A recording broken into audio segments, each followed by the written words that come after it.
కానీ నా phone number నాకే చెప్పాడు. నేను షాక్ అయిపోయాను. అసలుకి ఎవరెవరో ఫోన్లు చేస్తున్నారు. ఇది అసలుకి చాలా అన్యాయం అండి. మేము ఎందుకు ఇవ్వము అంటున్నామంటే ఈ ఉండవల్లి పెనమాక గ్రామంలో రైతులు అందరం కూడా మేము 10 సెంటు నుంచి ఎకరున్నర 2 ఎకరాల లోపు 98% సన్న చిన్నకారు రైతులు అండి. మొత్తం కూడా మల్టీ క్రాప్స్, ఒక ద్రాక్ష యాపిల్ తప్ప మాకు అన్ని పండుతాయి. ఒక ఎకరా దొండేస్తే 3 లక్షల రూపాయల ఆదాయం వస్తుంది. 800 మందికి కూలీగా ఇస్తాం మేము. ఒక సంవత్సరానికి ఒక ఎకరానికి 800 కూలీలను పోషించగలుగుతున్నాం. అంత విలువైన భూములు మావి. విజయవాడకి సిటీకి అతి దగ్గరలో ఉన్నాయి. ఒక్కసారి ప్రకాశం బ్యారేజ్ నుంచి ఎడం పక్కకి తిరిగి చూస్తే ఒక్క కట్టడం కూడా లేదు. మేము ఇంతవరకు అమ్ముకోలేదు. చాలా వరకు అలానే ఉన్నాయి, పండించుకుంటానే ఉన్నాం. మాకు రాజధానితో సంబంధం లేకుండానే మంచి రేట్లు ఉన్నాయి. ఎగ్జాంపుల్ ఏంటంటే ఇక్కడ 1 ఎకరం అమ్మితే అక్కడ 100 ఎకరం వచ్చే అంత రేటు ఉంది మాకు. కానీ మేము అమ్ముకోకుండా మేము మా పొలాలే పండించుకుంటున్నాం. మీరు ఇవ్వండి అని ఇట్లా బలవంత పెట్టి ఇట్లా ఇది మంచి పద్ధతి కాదు. మేము గవర్నమెంట్ వాళ్ళకి ఎన్నుకుంటున్నాం. మేము రైతులం, మేము దొంగలం కాదు. మా భూమి మేమేమంటున్నాం, మేము పోలీస్ స్టేషన్లకు మాత్రం రాలేము. ఏదైనా ఉంటే ఊళ్ళో మాట్లాడుకోండి. పోలీసులు ఎత్తుకుపోతుంటే చాలా భయంగా ఉంది. కూలీలు కూడా అంటున్నారు మీరు పొలాలు ఇపోతే ఎత్తుకుపోతారు మిమ్మల్ని అని. ఇది మీరు అండగా ఉండి మాకు రక్షణ కల్పించాలని మేము కోరుకుంటున్నామండి ఈ పెనమాక ఉండవల్లి నుంచి.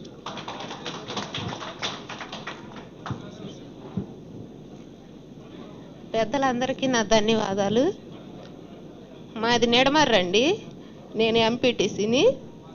నాకు 2 ఆడపిల్లలు, 1 ఎకరం పొలం ఉంది. మేము పిల్లల్ని ఎలా చదివియాలి, ఎలా పోషించాలి, మరి ఎలా పెళ్లిళ్ళు చేయాలి? 1 ఎకరం పొలం తీసుకుంటానన్నాడు. సరే, మేము చేసిన తప్పు ఏంటంటే రాజధానికి భూములు ఇవ్వటానికి కూడా ఇచ్చినాకైనా కూడా మేము వైఎస్ఆర్ పార్టీ మేము టీ కొట్టు పెట్టుకున్నా కూడా టీ కూడా కొనరు మా దగ్గర. మేము చేసిన తప్పు ఏంటంటే వైఎస్ఆర్ పార్టీకి నిలబడతాం. అది అక్కడ అంతా చుట్టుపక్కల ఏంటంటే అంతా దౌర్జన్యంగా ఉంది. మా నిడమర్ర ఒక్కటే వైఎస్ఆర్ పార్టీ అని మమ్మల్ని బలవంతం చేస్తున్నారండి. భూములు ఇవ్వండి, మీ భూములు ఇవ్వకపోతే మేము ఊరుకోము, మిమ్మల్ని పట్టుకెళ్తాము, మీ భూములు ఇచ్చేయాల్సిందే అన్నట్టు మమ్మల్ని ఇదిగా చేస్తున్నారండి. మేము గ్రామ పంచాయతీలో కూడా తీర్మానం చేసాము. 100కి 99% రైతులందరూ ఇవ్వమన్నారు.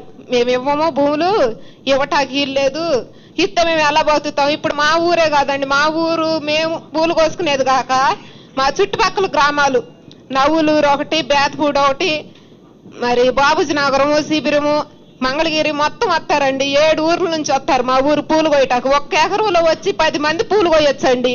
10 మంది పూలు కోసి బతుకుతారు. అందరూ కూలీలే, చిన్నకారు రైతులు. మరి వాళ్ళందరూ ఎలా బతకాలి?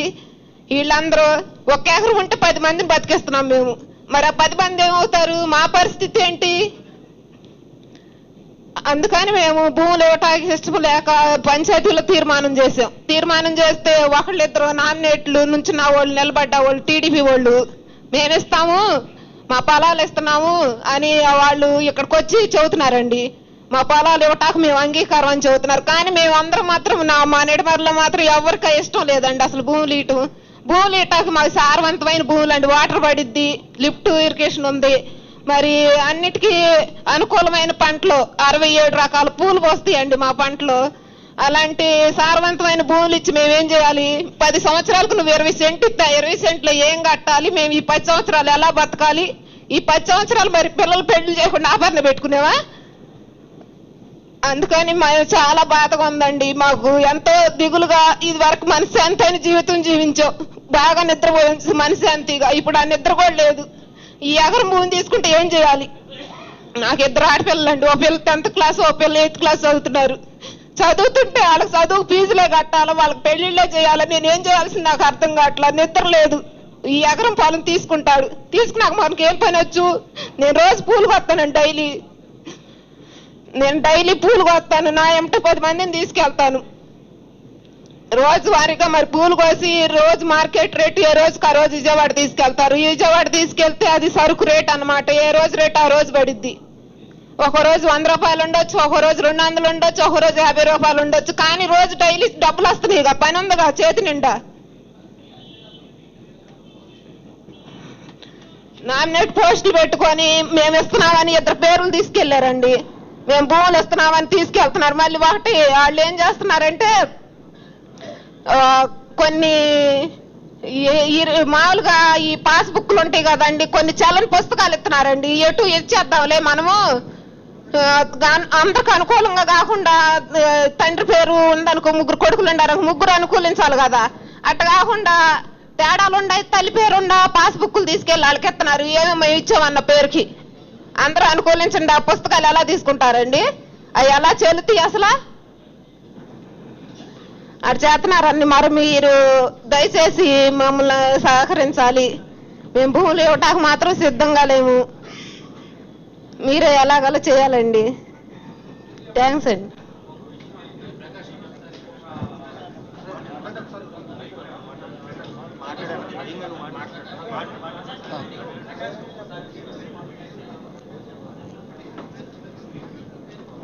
గ్రీన్ బెల్ట్ అని బెదిరిస్తున్నారండి. అదేంటో మాకు అసలు ఏమో తెలీదు. మీరు ఇస్తే మాకిస్తే గ్రీన్ బెల్ట్ లేదు, మాకు ఇవ్వకపోతే గ్రీన్ బెల్ట్. ఇది ఎక్కడ కాన్సెప్ట్ నాకు అర్థం కాలేదు. ఒక పెనమాక ఉండవల్లి 26 సంవత్సరాలు గ్రీన్ బెల్ట్ అని ఒక 10 నిమిషాలు దడదల్లా అడిచేశారు. ఈ గ్రీన్ బెల్ట్ ఏంటి? ఎవరిని బెదిరిస్తున్నారు ఏంటి? మా పొలం అది, మీదే, ఎవరిది కాదు కదా. మా పొలాన్ని గ్రీన్ బెల్ట్ అని ప్రకటించడానికి మీరెవరు అసలుకి? ఇది చాలా అన్యాయం అండి. అసలు ఎలా ఉందంటే ఇంకా రాను ఉండే కొద్దికి ఒక్కొక్క ఇంటికి ఒక పోలీసు వచ్చి కొట్టి ఇవ్వకపోతే గ్రీన్ బెల్ట్ ఇస్తే కాదు. ఇక తర్వాత మాకు డౌట్ వస్తుంది ఏంటంటే ఒక్కొక్క ఇంటికి ఇద్దరు పోలీసులు పెట్టి వేలు మొదలు గట్టిగా వేయించి కొట్టేస్తారేమో అని అనిపిస్తుందండి. ఇక ఇవ్వకపోతే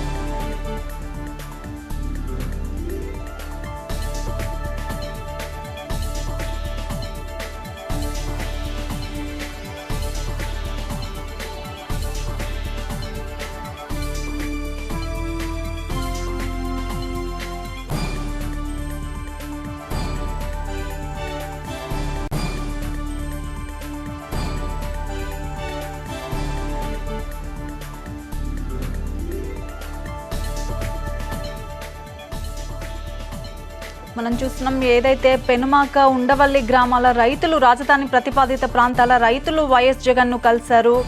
వైఎస్ఆర్ కాంగ్రెస్ పార్టీ ఎమ్మెల్యే ఆళ్ల రామకృష్ణారెడ్డి ఆధ్వర్యంలో వీరంతా కూడా వైఎస్ జగన్ను కలిసి ఏ విధంగా అయితే పోలీసులు బలవంతంగా రాజధాని కోసం భూములు లాక్కోవడానికి అక్కడ స్థానికంగా ఉన్న నేతలు పోలీసులు ఏ విధంగా తమను బలవంతంగా భూములు లాక్కోవడానికి వారిపై ఏ విధంగా కేసులు పెడుతున్నారు, తమను ఏ విధంగా బాధిస్తున్నారనే విషయాల్ని వైఎస్ జగన్కి చెప్పడం జరుగుతోంది.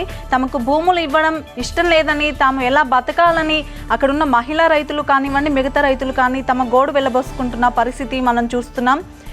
ఏది జరిగినా కూడా తాము భూములు ఇవ్వడానికి సుముఖంగా లేమని చెప్పి వాళ్ళు తేల్చేసి చెప్తున్నారు. అయితే అక్కడున్న స్థానికంగా ఉన్న టీడీపీ నేతలు కానివ్వండి, ఇతర పోలీసులు కానీ రకరకాల చర్యలు తమపై తీసుకుంటూ తమను ఇబ్బంది పెడుతున్నారు, బలవంతంగా భూములు లాక్కోవడానికి ప్రయత్నిస్తున్నారని రైతులు ఆవేదన వ్యక్తం చేస్తున్న పరిస్థితి.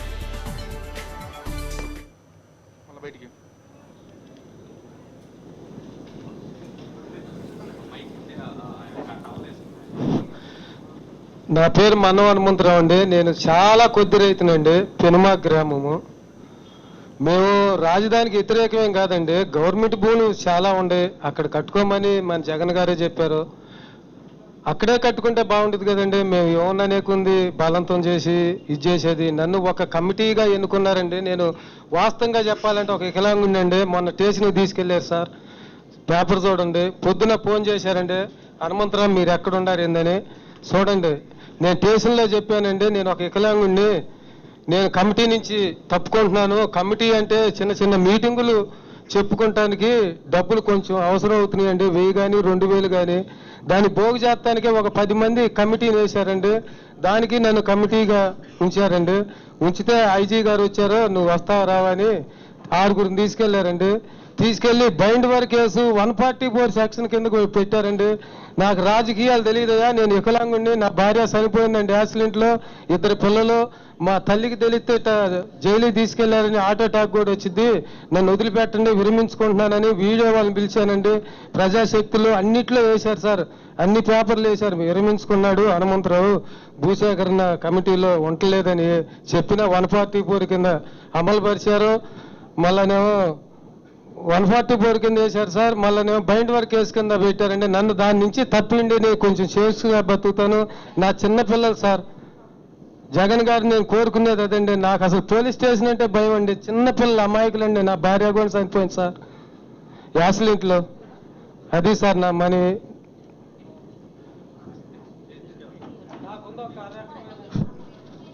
అన్న 2004లో వైఎస్ రాజశేఖర రెడ్డి గారు ఓబులాపురం గనుల గురించి మాట్లాడుతూ ఆ రోజు పేపర్లో ఈనాడు దినపత్రికలో రాసిన గురించి చెప్పారన్న. ఆ రోజు చెంగు చెగునెగిరే కుందేళ్లు, సెలయేర్లు, పచ్చిక బయళ్ళు పారతాయని చెప్పేసి చూపించమన్నారన్న అక్కడ. మరి మా ఊరికి రండి అన్న, చూపిస్తాం. మేము తెలుగుదేశం పార్టీ కార్యకర్త కానీ మరి చంద్రబాబు నాయుడు గారు రమ్మని మా ఊరికి చూపిస్తాం. 3 పంటలు పండుతున్నాయి అన్న ఎటు వెళ్ళినా సరే. అందులో మళ్ళీ పక్కన కొండవీటి వాగు వస్తుంది అంటే అన్న, ఊరు గ్రామాలు మొత్తం ముంచేసిద్ది అన్న. మరి రేపు ఆ వరద ముంపు గ్రామాల్లో మరి మీరు రాజధాని పెట్టి రేపు ఏ విధంగా అభివృద్ధి చేద్దాం అనుకుంటున్నారో అయితే మాకు అర్థం కాలేదన్న.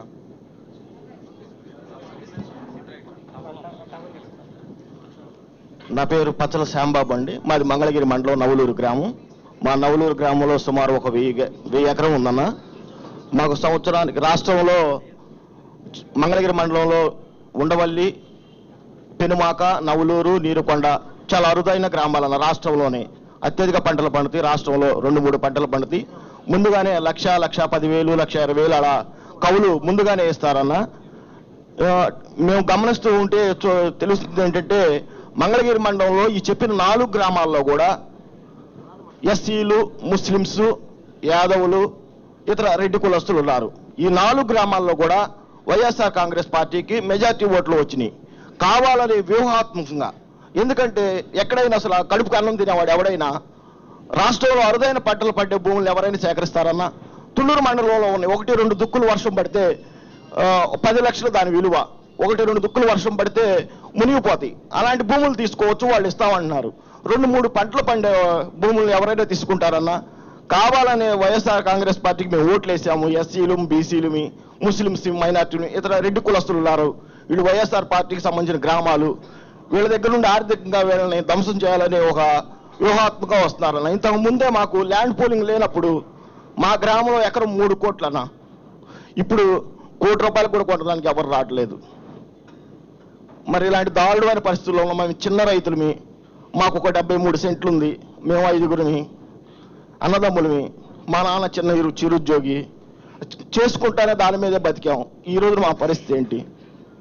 అదే మేము మా 3 కోట్లు ఉంటే మాకు 3 కోట్లు మేము చెప్పుకుంటూ ఉండేవాళ్ళం ధైర్యంగా.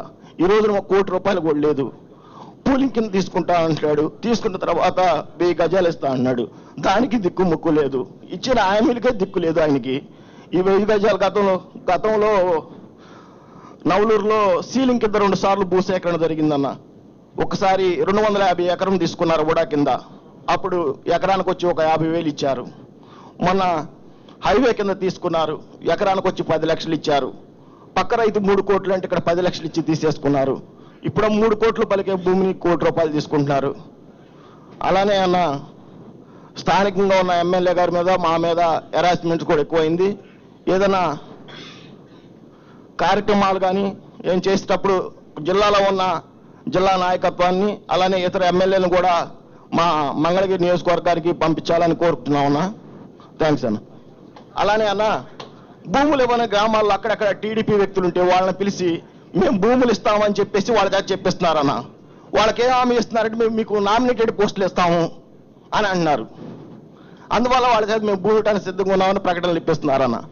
నిజంగా ఎవరు ఎలా ఇస్తారన్న? 3 కోట్ల భూమిని అసలు కడుపు కన్నుకునే ఎవరైనా ఆలోచన. 3 కోట్ల భూమిని ₹1 ఎవడైనా ఇస్తాడన్న?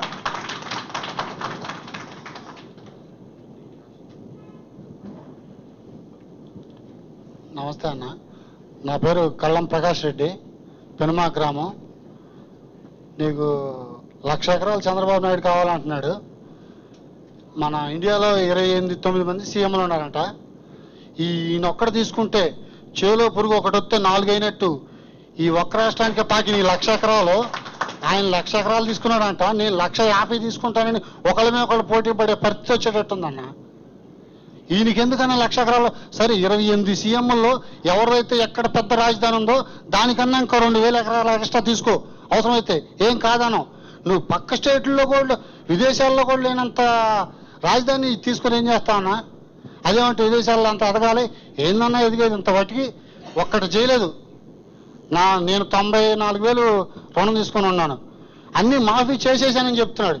ఎక్కడ చేశాడు ఇంతవరకు? ఏది చేయకపోగా మీకు ఇప్పుడు 1,300 గజాలు ఇస్తానంటున్నాడు. ఇప్పుడు మీకోసం 1,500 ఇద్దాం అనుకుంటున్నాను. కాలువలకి రోడ్లకి ఎక్కువ పోవటం వల్ల 1000 గజాలు వేస్తాను, మీరేం బాధపడకూడదండి, వాటి గురించి నేను పోరాడతానంటాడు. ఏం చేస్తారు తర్వాత రైతులు? ఇప్పుడు చేశాడు రుణమాఫీ అని చెప్పి మీకోసం పోరాడతాను, చేయకుండా చేశానని చెప్తున్నాడు. రేపు 1,300 గజాలు ఇస్తానని చెప్పి 5 గజాలు, అదే 500 గజాలు ఇచ్చి ఇస్తానికి కూడా సిద్ధపడతాడు. ఎందుకంటే ఎవరు నమ్ముతారు అసలు చంద్రబాబు నాయుడు? ఎవరు నమ్మరు. మీకోసమే పోరాడుతున్నాను, వాళ్ళు విదేశాలలో రోడ్లకి అన్నిటికీ ఎక్కువ పోతుంది కాబట్టి 1,300 రాదు, దయచేసి ఏమనుకోపోకండి, 500తోటే చదువుకోండి అంటాడు. అదేమంటే రాష్ట్ర లోటు, ఇది లోటు అంటాడు. ఈ లోటు అయినప్పుడు 1,00,000 ఎకరాల్లో నువ్వేం కడతావు? 20 అంతస్తులు బిల్డింగ్లు కట్టినప్పుడు నీకు 10 ఎకరాలే, అదే 10,000 ఎకరాలే ఎక్కువైనప్పుడు 1,00,000 ఎకరాల్లో నువ్వేం కడతావు అసలు? నేను అడుగుతున్నాను చంద్రబాబుని.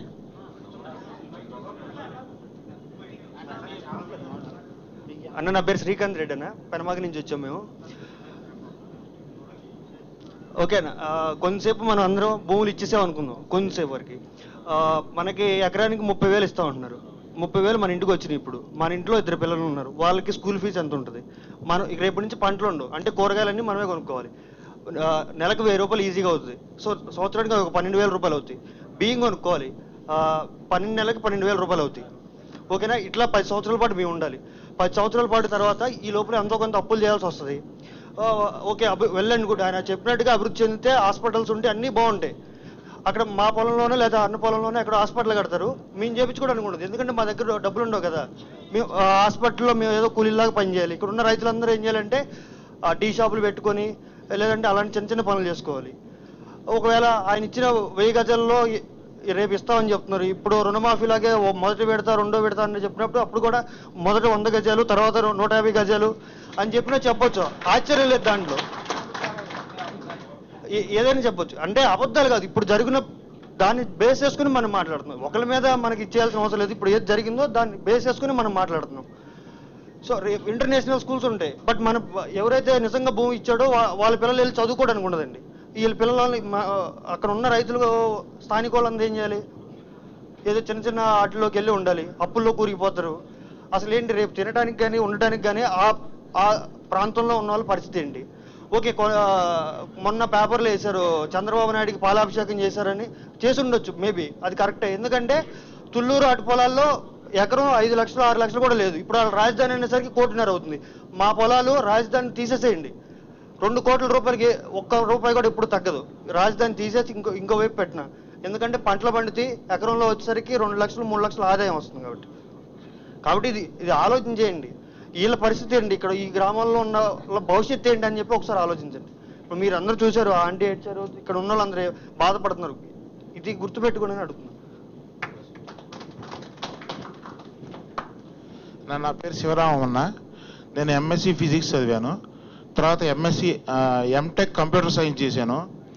ఆ టైంలో రెషన్ ఉంది, జాబ్స్ అంత ఇదిగా లేదని చెప్పి ఇంజనీరింగ్ కాలేజీ అసిస్టెంట్ ప్రొఫెసర్గా జాయిన్ అయ్యాను.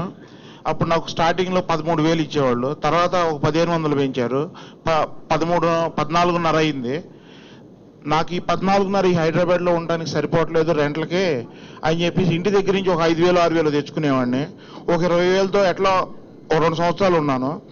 ఇక్కడ లాభం లేదు, ప్రతి నెల ఇంటి దగ్గర నుంచి 6,000 ఎక్కడ పంపిస్తారు, ఇక్కడ కంటే మా నిడమరు గ్రామంలో పూల తోటలు చేసుకుంటేనే చాలా వస్తుంది అని చెప్పేసి ఇక్కడ ఉద్యోగం రిజైన్ చేసి నేను వెళ్ళి ప్రస్తుతం ఇప్పుడు మా గ్రామంలో 4 సంవత్సరాల నుంచి చేస్తున్నాను. మాకున్న పూల తోట ఎకరం అయితే దాంతోపాటు పక్కన ఇంకో 2 ఎకరాలు తీసుకున్నాను కౌలు నేను 1,10,000 కడుతున్నాను ఎకరానికి. అట్లా 2,20,000 కౌలు పెడుతూ ప్లస్ నా సొంత ఎకరం 1 ఎకరం ఉంది, మొత్తం 3 ఎకరాలు పంట చేసుకుంటే నాకు దగ్గర దగ్గర 2 లక్షల సంవత్సరానికి మిగులుతున్నాయి. ఇది కౌలు కట్టంగా ఖర్చులన్నీ పోగా నాకు 2 లక్షలు మిగులుతున్నాయి. అంటే ఇక్కడ నాకు ఉపాధి లేక నేను వెళ్ళి నా సొంత గ్రామంలో ఇప్పుడు నేను పని చేసుకుంటున్నాను. ఆ ఉపాధి కూడా ఇప్పుడు తీసేసే పరిస్థితి ఉంది. నేను ఎక్కడికి పోవాలన్నా ఇంకా నాకు ఇక్కడ పరిస్థితి బాగాలేదని చెప్పి ఎంఎస్సి ఎంటెక్ చదివి అక్కడ నన్ను ఏంద్రా నువ్వు ఈ చదువు చదివి నీకెందుకురా ఈ పొలం అనేవాళ్ళు చాలా మంది ఉన్నారన్న. మా పెదనాన్న వాళ్ళందరూ నన్ను చూడలేక ఈ ఎండలో నీకెందుకురా కష్టం అనేవాళ్ళు అన్న. కానీ నా పరిస్థితి మరి ఇక్కడ బాగలేదు. ప్రతి నెల నేను ఎక్కడ 13,000 15,000కి హైదరాబాద్లో నేను బతకలేను. అటువంటి పరిస్థితుల్లో నాకు ఇక్కడే రైట్ కదా, నాకు 1,00,000 2 లక్షలు మిగులుతున్నాయి అని చెప్పి నేను చెప్పుకోవాల్సి వచ్చిన పరిస్థితి. కానీ ఇప్పుడు నేను వాళ్ళకి ఏ సమాధానం చెప్పుకోవాలన్నా మా పెద్దమ్మ వాళ్ళకి చుట్టాలకి అదొకటన్నా.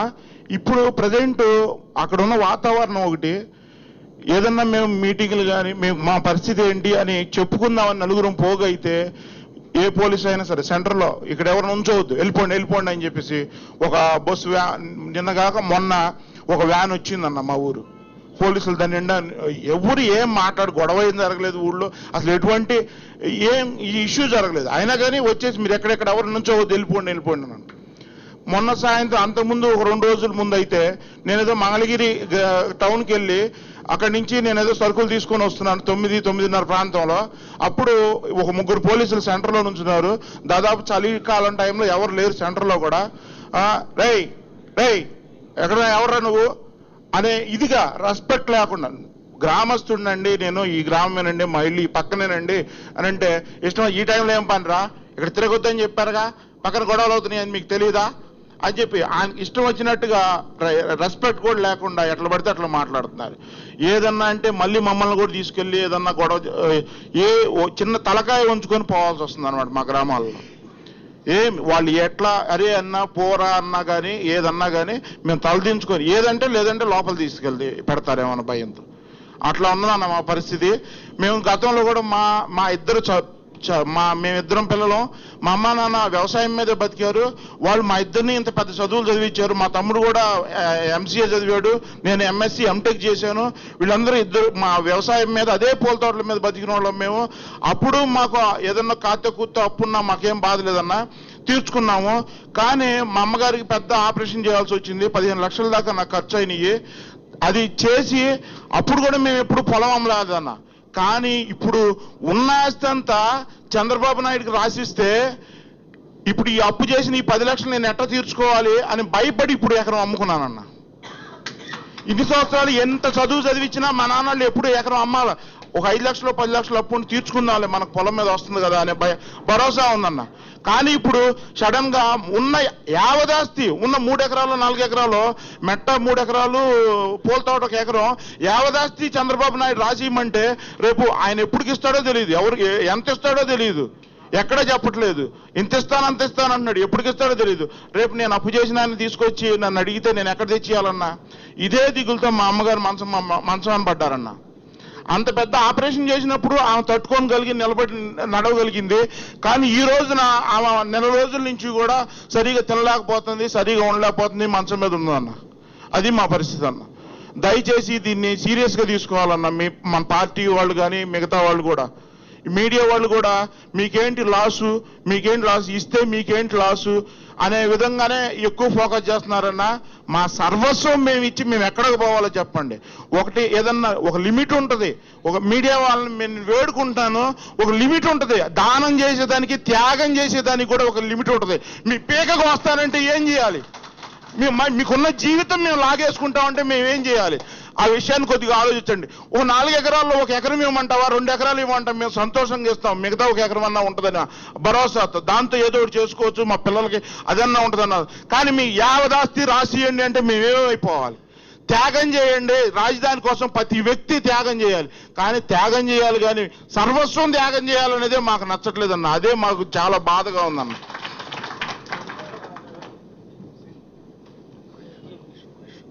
సార్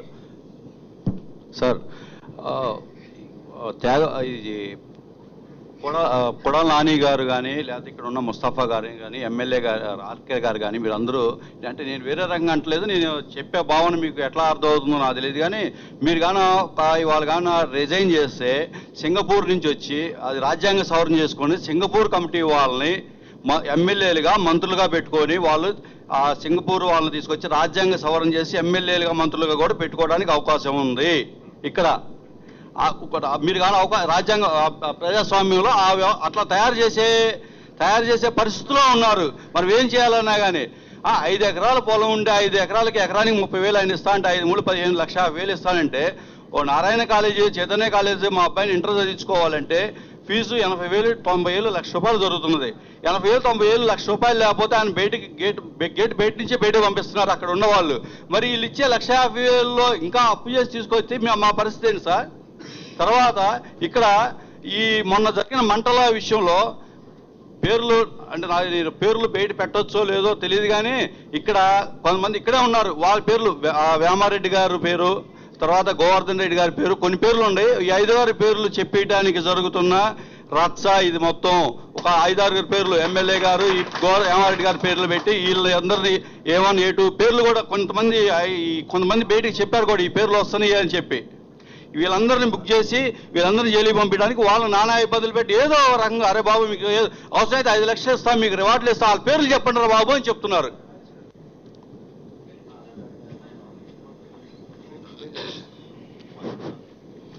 నా పేరు ఆదాబ్ అండి, మాది మంగళగిరి మండలం నవలూరు గ్రామం, మాజీ ఎంపీటీసీ. ఇప్పటి వరకు పెద్దలు చెప్తున్నారు బాగానే ఉంది సార్, ఇవ్వననే వాళ్ళకి ధన్యవాదాలు. రాజధాని గురించి కాదు, మా వ్యవసాయ కూలీలు ఆ ఇచ్చే చోట ఇంతవరకు వాళ్ళకి ఏదో భూములు ఇస్తామంటున్నారు, డబ్బులు ఇస్తామంటున్నారు. కనీసం ఒకే కుటుంబంలో 4-5 ఒక్క మనిషి పని చేస్తే 4-5 బతకాలి. వాళ్ళని గురించి ఒక్కళ్ళు కూడా ఎక్కడ ఒక్క మాట కూడా ఎవరు మాట్లాడట్లేదు. చాలా బాధగా ఉందండి. మన పార్టీ వాళ్ళని చూసినా కూడా బాధగానే ఉంటుంది. ఆ వ్యవసాయ కూలీల గురించి ఎవరు కూడా ఎందుకు పట్టించుకోవట్లేదు. వాళ్ళకి ఇచ్చే బెనిఫిట్స్ కానీ ఏమి రైతు కంటే సరే వీళ్ళకంటే భూమి ఉన్నారు వీళ్ళని తీసేయండి, ఇచ్చేవాళ్ళు భూమి ఇస్తామంటున్నారు. దాంట్లో వ్యవసాయం చేసే కూలీలు వాళ్ళ పరిస్థితి ఏమిటి? కనీసం వాళ్ళని పరిగణలో తీసుకోండి, వాళ్ళు ఎలా బతకాలి. వీళ్ళకన్నా 1 ఎకరంలోది 1000 గజాలు 1200 గజాలు ఇస్తామంటున్నారు. వాళ్ళకేంటి, వాళ్ళ పిల్లలు ఎలా చదివించుకోవాలి? ఇవాళ ఎక్కడ చూసినా ప్రైవేట్ పరం విద్య కానీ ఏదైనా కానీ అన్ని వ్యాపారాలు ప్రైవేట్ పరం అవుతున్నాయి. గవర్నమెంట్ చేతుల్లో ఏవి కూడా ఉండలేదు. అప్పుడు అట్లా ఉంటేనే బతకలేని పరిస్థితిలో ఉన్నప్పుడు ఇవన్నీ వాళ్ళు తీసేసుకుంటే మరి మా లాంటి మా వ్యవసాయ కూలీల పరిస్థితి ఏంటో జగనన్న ఒకసారి ఆలోచించాలని ధన్యవాదాలు తెలుపుకుంటూ సెలవు తీసుకుంటున్నాం.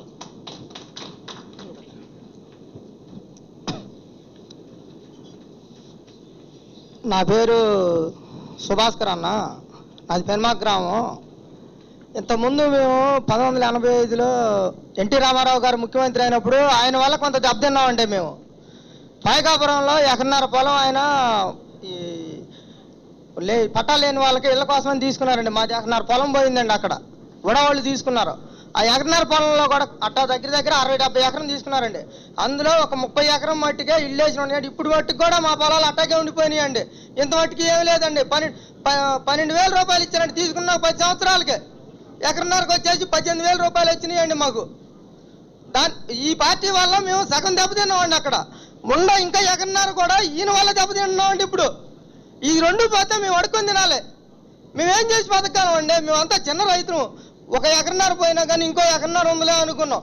ఇది పోయి అది పోయి కేవలం ఆయన వల్ల కొంత ఈయన వల్ల కొంత పోయి మేము రోడ్డు మీద వెళ్ళి అడుక్కొని తినాలండి. మేము చేసేదేం లేదు. నాకు రెండో పని అంటూ తెలియదండి. వ్యవసాయం తప్పితే ఏమీ తెలీదు. నాకు 73 సెంట్లు భూమి వచ్చింది నా వాటాకి. మా అన్నయ్యకి వంగ 1.5 ఎకరంలో చెరిసగం తీసుకున్నామండి. 73 సెంట్లో మా నాన్న మా అమ్మ నేను అందరం బతకాలండి. దానితో 4 ఎకరాలు కౌలు చేస్తున్నాను. అక్కడ దెబ్బతిన్నాను పూర్తి. అక్కడ ఇవాళ 15 కోట్ల రూపాయలండి పైకాపురంలో పొలం. ఆ పొలం ఉన్నా కానీ నేను శుభ్రంగా ఉండేవాడిగా. అక్కడ నా 1.5 ఎకరం పోగొట్టుకొని ఇక్కడ ఉన్న 1.5 ఎకరం పోగొట్టుకుని మా ఇల్లు అంతా రోడ్డు మీద పడిపోవాలి. మా కుటుంబం మొత్తం రోడ్డు మీదకి వెళ్ళిపోవాలండి. అది మా పరిస్థితి. మేము చిన్న సన్నకారు రైతులు అండి. కాబట్టి ఈ ప్రభుత్వం వారు మా యందు దయ ఉంచి మా 2 ఊర్లు వదిలిపెట్టాలని మాత్రం మేము కోరుతున్నామండి. మీరు అందరూ మాకు అండగా ఉండాలని మేము కోరుకుంటున్నామండి. మేము భూ పరిరక్షణ కమిటీలో సభ్యులుగా ఉన్నామని చెప్పి నిన్న పోలీస్ స్టేషన్కి తీసుకెళ్లారండి 1 గంటకి. తీసుకెళ్ళి మళ్ళీ సాయంత్రం 6:30కి వదిలారండి. అది ఆర్కే గారు ఫోన్ చేయటం వల్ల వదిలారండి. నా జేబులో టాబ్లెట్లు కూడా ఉన్నాయండి. చూడండి, నాకు ఆరోగ్యంగా బాగోలేదండి, అనారోగ్యంగా ఉన్నాను, నన్ను వదిలేండి అని చెప్పానండి. తర్వాత ఎప్పుడో 8:30కి వదిలేశారండి. అప్పుడు వచ్చామండి ఇక్కడికి. మాకు మీరు ఎప్పుడు కూడా తోడుగా ఉంటారని మేము అనుకుంటున్నామండి. 2 విధాలా దెబ్బతిని ఉన్నామండి ఈ గవర్నమెంట్ల చేతుల్లో.